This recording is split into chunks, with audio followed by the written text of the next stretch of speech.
Assalamualaikum warahmatullahi wabarakatuh. Hari ini saya nak kongsikan satu kisah yang sangat menyentuh hati. Mungkin ramai dah dengar tentang jenazah seorang pelajar Universiti Pendidikan Sultan Idris yang meninggal baru-baru ni, dan yang paling luar biasa, jenazahnya berbau wangi, lembut, wajahnya berseri, subhanallah. Bila disemak, rupanya arwah seorang penghafaz Al-Quran, ya, orang yang hidupnya bersama kalam Allah. An Anas bin Malik radhiyallahu anhu anin Nabi sallallahu alaihi wasallam qala inna lillahi ahlina minan nas qalu ya Rasulullah man hum qala hum ahlul Quran ahlullahi wa khassatuhu. Maksudnya, sesungguhnya Allah mempunyai keluarga dari kalangan manusia. Para sahabat bertanya, wahai Rasulullah, siapakah mereka itu? Baginda menjawab, merekalah ahli Al-Quran, iaitu keluarga Allah dan golongan pilihannya. Riwayat Imam Ibnu Majah dan Imam Ahmad. Bayangkan, bila seseorang benar-benar menjadikan Al-Quran sebagai teman hidupnya, Allah angkat dia jadi ahli keluarganya. Apalagi penghormatan yang lebih tinggi dari itu. Ada satu lagi hadis yang sangat luar biasa. Nabi SAW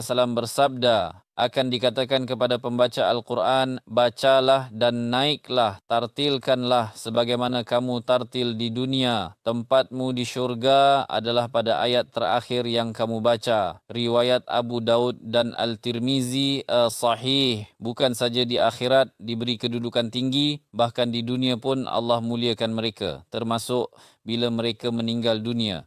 Baru-baru ni tular kisah pelajar dari Universiti Pendidikan Sultan Idris yang meninggal dunia. Diceritakan bahawa bila jenazahnya diuruskan, ia berbau sangat wangi. Bukan bau perfume, tapi bau yang menyegarkan, menusuk ke jiwa. Wajahnya tenang, lembut. Subhanallah.